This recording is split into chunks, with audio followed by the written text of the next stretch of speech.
So yeah, the article that I had to bring today is called 6 Heuristics to Make You a Better Player. It's written by Paulo Vitor Damo da Rosa, which is who is, I believe, the world champion right now, who won against a Portuguese player. And this article was made freely available like 2 weeks ago. And it's an article that I like quite a lot because it's one of the things that I most enjoy about Magic is its complexity. It's very complex, so you need to really design strong and sound heuristics to help you navigate through the games, through the drafts, through the tournaments, through your Magic life. And what do I mean by heuristics? Actually, Paulo included a definition here. So it's kind of an approach for problem solving that applies something that is very practical, a practical method that might not be the perfect or the optimal thing to do, but it gets you very far typically. So it's something that takes you quite little cognitive load to employ typically.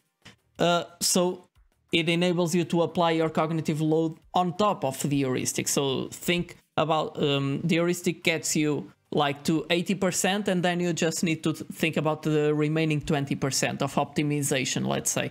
This is very useful, and there are several heuristics, not only for Magic, but of course also for life. Again, he says here that of course, these are starting points for the decisions, not they do not dictate the decision itself. Okay, you need to use your best judgment on top of the heuristics that you accumulate as you get more knowledge on Magic. Why is that? Again, because they are not optimal.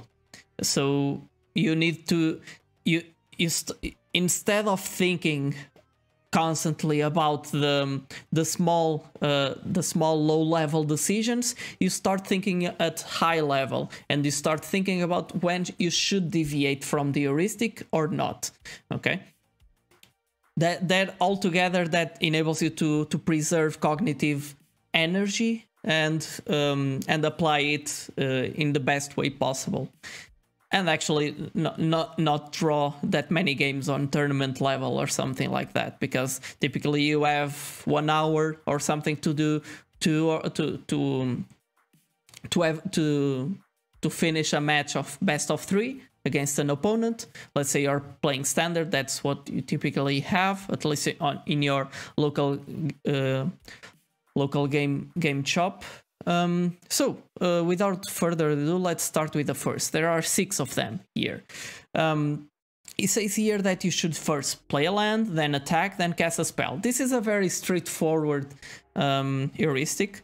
And by the way, all of these are very specific to Magic. There are other heuristics that we will introduce that are more general, that also apply to your life and so on. For example, this one, let's first understand what it says. Let's disregard the first part for a bit. What's important, the most important thing is you should cast your spells after you attack. And why is that?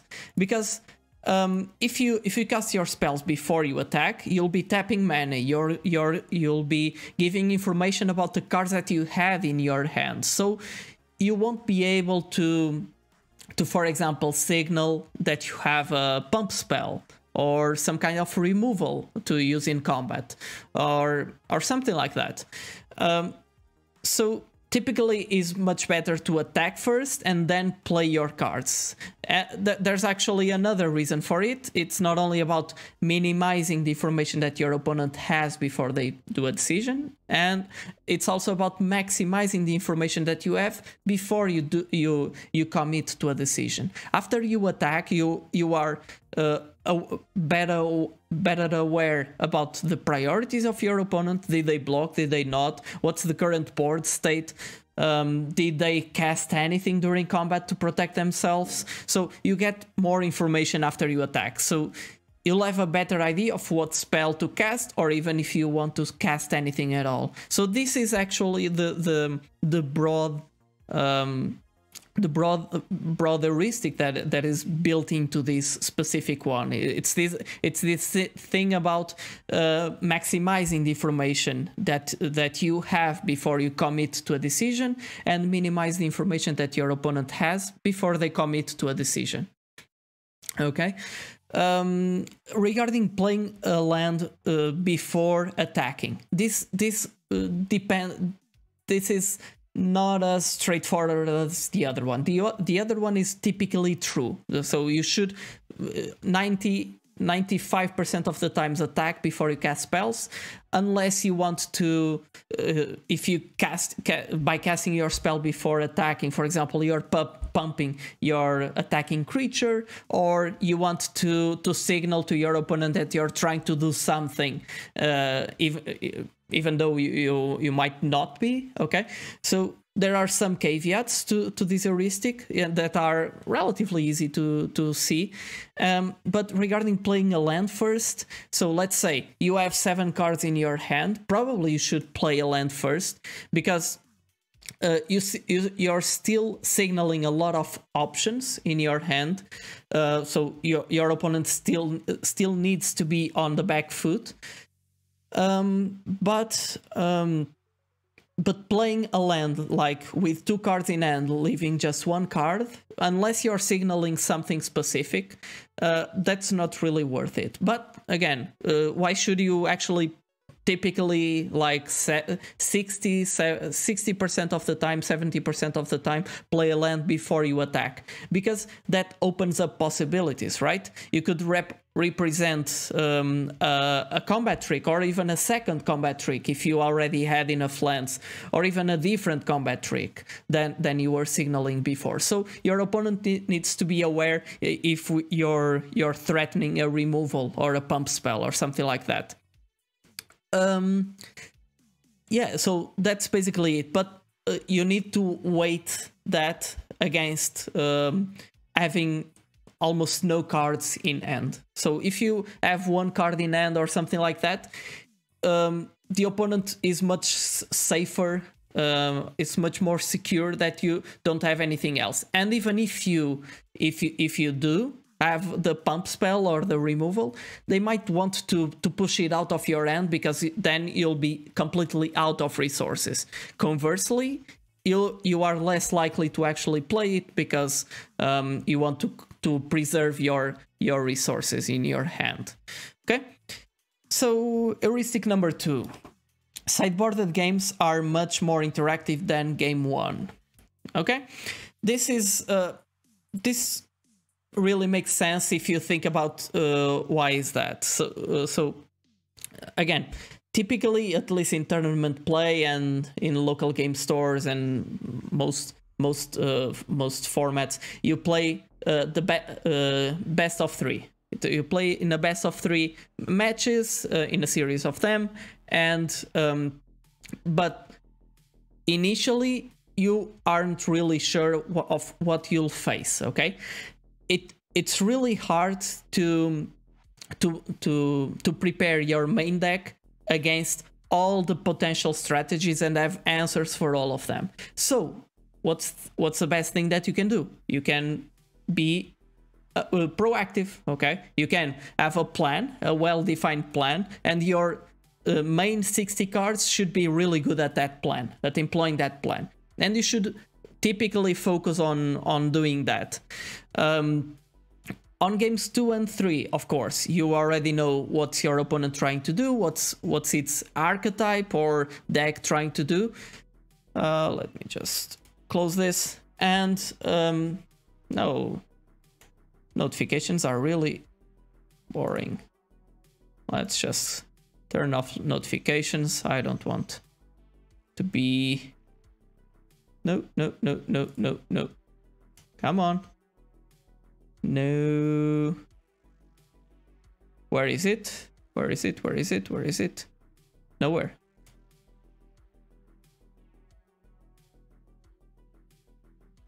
Sure. Sure. I guess I can turn them off here. Okay, whatever. I'll let them be. Either way, what were we talking about? So game 1 is more proactive. Typically decks are more proactive. Games 2 and 3, you're already aware of what your opponent trying to do, so you can customize with your sideboard responses for your opponent's threats. So that's, of course, your opponent will do the same, so you need to take that into consideration, and we'll see some specificities down the road about this. This is also why best of 1 formats on MTG Arena are typically more focused on proactive strategies. If you have something of a mid-range deck or something like that that is trying to do both a mix of aggro and control, but altogether, the strength of mid-range decks is really on its versatility. So they are very adaptable to what your opponent is trying to do on games 2 and 3. Games 1, they are trying to do the best with the tools that they can, but their strategy is overall a bit diluted altogether among the two strengths. So they don't have a strong plan A. They have plan A, B, and C, and then they try to do the best they can on game 1. But on games 2 and 3, they are very, very strong because their deck is quite customizable. Of course, in best of 1, if you just play one game, this adaptability means nothing, right? You cannot take advantage of it. So yeah, that's why typically decks on best of 1 are very focused. Of course, if the metagame, and by metagame I mean what archetypes are being played out there, what kind of decks are competing, if that metagame is quite restricted to 1 or 2 decks, that's when probably even control decks or decks like that can adapt themselves to be really interactive from game 1. Okay, that happens a lot, and that's also why early when sets are released, since there are so many decks out there being explored, and it's still unknown what deck actually works best on a given set. I'm using standard as the example format here. So in the beginning, control decks are not really favored because there are many strategies that they need to prepare against, to be reactive against, and being reactive against many strategies, that's not a winning proposition. Nonetheless, as the metagame matures and we get into the later months of a set release, you start seeing control decks rising slowly to the top because the rest of the metagame is more concentrated around just a couple of decks. Okay, getting back to the heuristic here, sideboarded games are much more interactive than game 1. Yeah, we already discussed what's the most important from this. Let's say that, for example, there's an example here of a game. It presents an example here of a game between Gruul Adventures, which Gruul is red, green, and adventures. They have some payoffs from playing adventure creatures, but they are also quite good at attacking. So they're typically focused on an aggro. They have an aggro strategy, at least on game 1. Is mostly trying to goldfish game 1, of course. So if you see a hand like this, it's really bad because, again, I said you're an aggro and you don't have any creatures. Excuse me. You have no way to put power on the board. This is really a reactive hand, right? This in game 1 is a definite mulligan. if you on games 2 and 3, they have several different options on the sideboard to board into. For example, these creatures really help, creatures and planeswalker really help when the games go long. So it really depends on if it's game 1, you're really focused on being aggro, being really a strong aggro deck and trying to win out the game before your opponent has any opportunity to set up their side of the board. After sideboard, of course, you're expecting much more interaction from your opponent, so your default plan won't really work that often, so you need to resort to a more mid-rangey style of deck with after sideboard. Should switch your approach to mulligan as well, of course.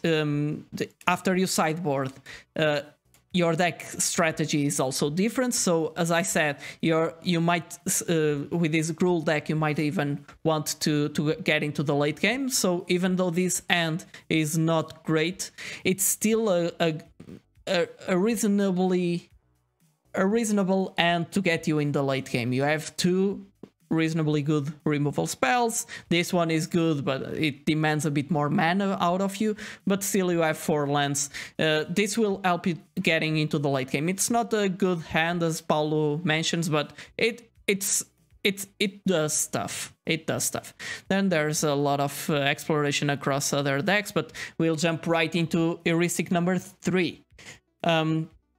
Let me just close that. I don't know why I'm showing that. Heuristic number 3, quantity decks mulligan worse than quality decks. Before we discuss this, what is a quantity deck and what is a quality deck? A quantity deck is, or let's start by the other one because that's also what Paulo does here. Quality deck is typically have a few specific cards that are quite powerful, and the rest of the deck typically try to support it and take advantage of those cards the best that they can. Okay? But the core are those 2, 3, 4 cards for which you can have multiple, of course, but or 1 card even in some control decks. But you try to support well those really quality cards. Regarding examples of those, well, for example, Azareth the Fervent is a mythic god that has indestructible haste and stuff, and when you discard, it deals 2 damage to each opponent. It cannot attack or block unless you have 1 or fewer cards in hand. So essentially, this is a big bomb, and the rest of the deck is trying to support it. Typically, you want to mulligan more aggressively in order to find those good cards. Okay, that's the motto of this heuristic. Quality decks mulligan better than quantity decks because you're essentially trimming away non-quality cards out of your deck, and your deck is focusing on quality. So if you don't have your good cards on your opening 7 hand, and even and additionally you have even the London mulligan, which enable you to look into a new set of 7 cards each time you mulligan, so that favors even more mulligan when compared to previous mulligan setups. So you're really incentivized to find your good cards, your quality cards. Regarding quantity cards, they're quite different. You're focusing on raw numbers. How many cards are you able to commit to the battlefield, right? One such example is Modern Burn. Modern Burn is a deck that essentially that has a pretty simple thesis behind it, which is each card should do at least 3 damage to your opponent. As such, you only need to play 7 cards to take 20 life points from your opponent. Okay, so they play stuff like lava spikes, lightning bolts, and even the creatures that they play that are creatures with typically with haste and prowess, so they can typically do 3 damage in the turn that they get into the board. Okay, they're trying to be aggressive in a weird different way. So it's all about quantity, right? Each card has essentially the same value, which is 3 damage to your opponent's life, and you're trying to amass as many of them. As such, you want to mulligan less often, right? You want to have as many resources available in your hand. Other examples are tribal decks such as Merfolk, which is actually the deck that I play in Modern, and Thalia, and Thalia, no, and humans. Next, okay, of course, there's also situations in which invariably from the fact that you have either a quality deck or a quantity deck, the matchup will be you'll need to look into your deck as if it was a quantity deck. What do I mean by that? Let's say that your opponent is playing Jund in Modern, which is a deck with a lot of hand disruption, removal, so they're trying to really delay or prevent you from building an advantage on the board as much as possible. So given that they are stripping away a lot of your resources, you cannot really trust about committing your quality cards to the battlefield, right?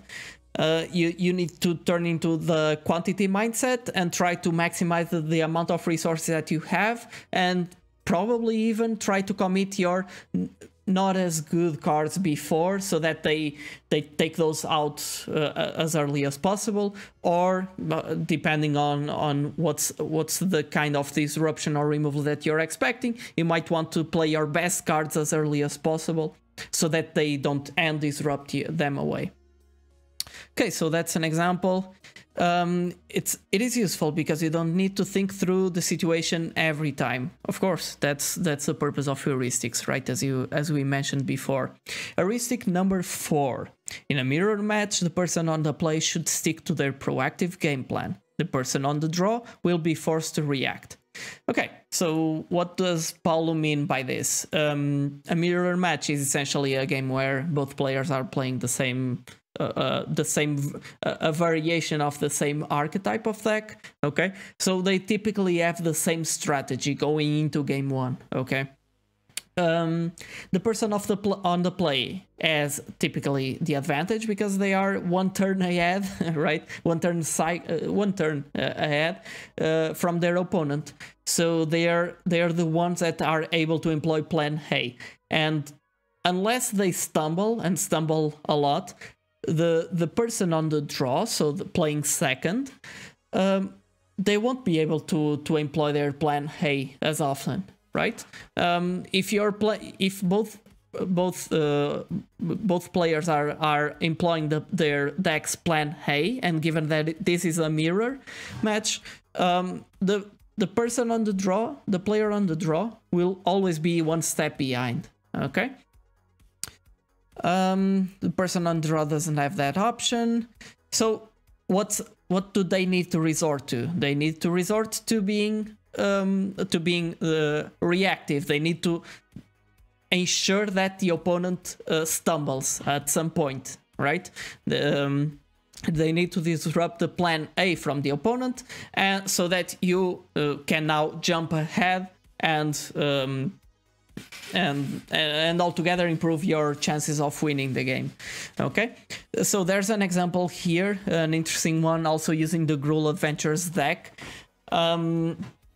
As we said previously, this is an aggressive deck, and what is exemplifying here is, let's say that there's a mirror match among 2 Gruul Adventures players, and the person on the play will typically disrupt minimally their plan A just to get some important stuff against the opponent. But look at the card quantity, at how many cards are boarded out and in when on the play and when on the draw, at least according to what Paulo would do or would do in the past when playing this in this situation, or suggest to do. So it's massive, right? It's more than double of the cards out on the draw, because on the draw you really need to ensure that you're disrupting your opponent's plan A, and you have a better finishing, better late game than your opponent, right? So you're boarding out on the draw your more aggressive creatures. Embercleave. Embercleave is a very good artifact when attacking, right? But you won't be attacking that much. You will be trying to accrue value as the game goes long, and the game with things like Vivian and stuff like that. And on the play, you do minimal changes. You're essentially boarding in some stuff to get to destroy the opponent's Embercleaves. Embercleaves and Great Anges, I believe that they play Great Anges. So yeah, that's essentially it. On the play, we wanted to keep our deck as proactive as possible, of course, as we said previously. On the draw, we were forced to be more reactive, disrupt the opponent, and be better in the late game. Heuristic number 5. Just check, okay, no comments. Early during a set release, try to maximize the best case scenario. Later on, try to minimize the worst case scenario. Again, this is one of those heuristics that are a specific instantiation of a more generic one, and we'll see what that one is.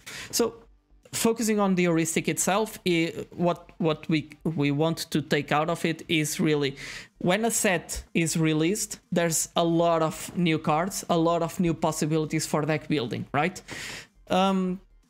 What's critical here, and what Paulo is arguing with this heuristic, is that you should prioritize giving an opportunity to the new cards. Okay, so you need to consider their performance in the best case scenario. That is essentially to establish a ceiling to their power, right? You need to ensure, since it's so complex and you have to fight against so many different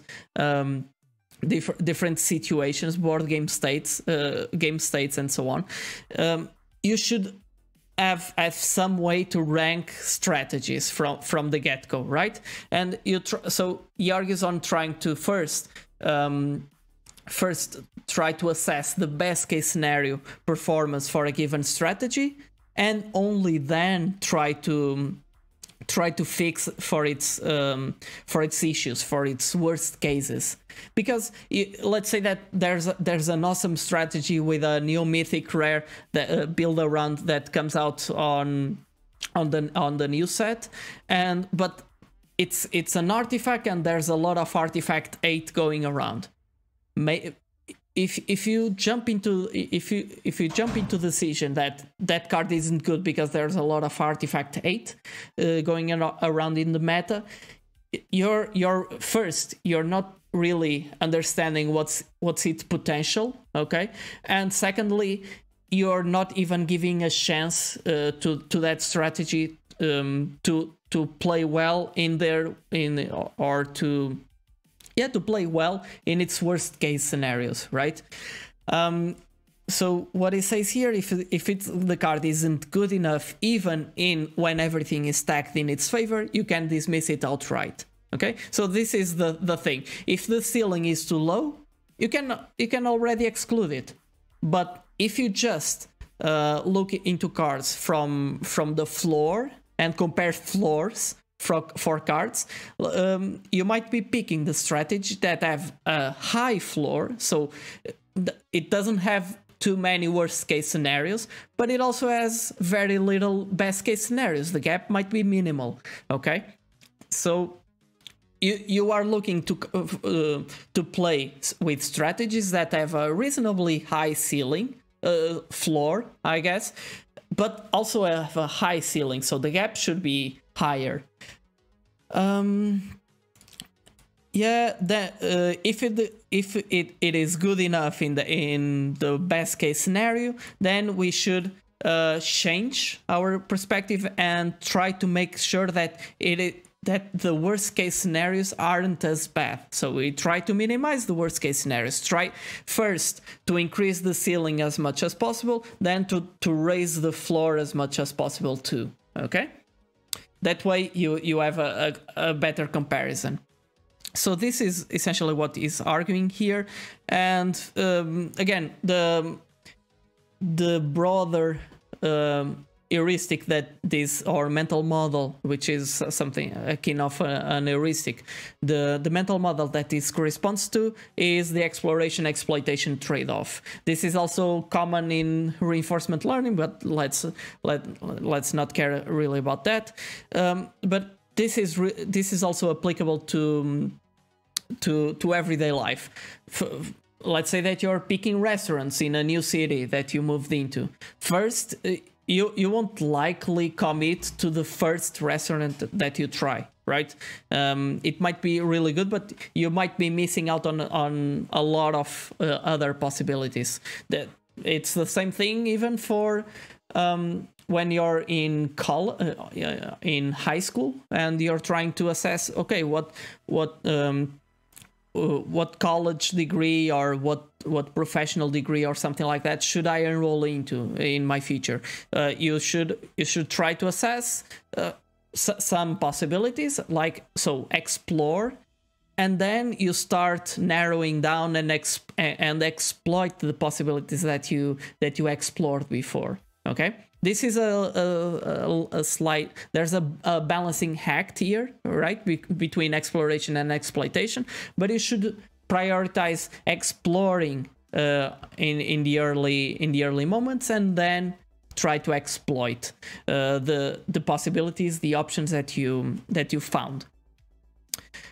Your approach should change, of course. Okay, we already saw this. So heuristic number 6 and last one before our draft. When playing a slower deck versus a deck full of discard your spells and keep your lands. This is an heuristic that I like quite a lot, not because it is not because it's broad, because it's not. It's very specific. You're playing against a slower deck, or you're playing a slower deck against a deck full of discards. So this is very narrow, right? But it's counterintuitive. Okay, that these are the situations where your brain, given all the bias that you have, both in print by nature as by nurture, so by culture, right? This is counterintuitive. And why is this counterintuitive? If I'm playing a slower deck and my opponent is discarding cards from my hand, well, I want to leave the good cards on my hand, right? I want to play them. I don't really care about lands, right? The thing is, you're playing a slower deck, and if you ensure that you do your land drops, you're guaranteed to have a better performance in the late game. You'll draw additional cards. You might not draw excellent cards, but if you don't make your land drops, you're completely doomed with your deck. So it's slightly counterintuitive, this strategy. Yeah, the correct way to play these matchups is usually just to make your land drops and ensure that you do your land drops, because the thing is, while you're doing your land drops and discarding your good stuff, your opponent is playing discard spells and really typically not committing as much to the board as they could if their strategy was not that. Okay? I truly hope that you learned something from the article today, because I sure did. So if you want to find the link for it, it is in the About section just below the video. If you enjoyed this kind of content, make sure to leave a like, to subscribe to the channel and hit that bell icon so you know when the next one comes up. Also, let me know in the comment section down below, what are you working on, or what do you want to work on to take your game to the next level. I also stream on Twitch, so if you want to interact with me live, head over to twitch.tv/DiogoJapinto. We're building a truly awesome community in there, and we would love to have you around. Thank you for joining, and see you next time. Planeswalking out!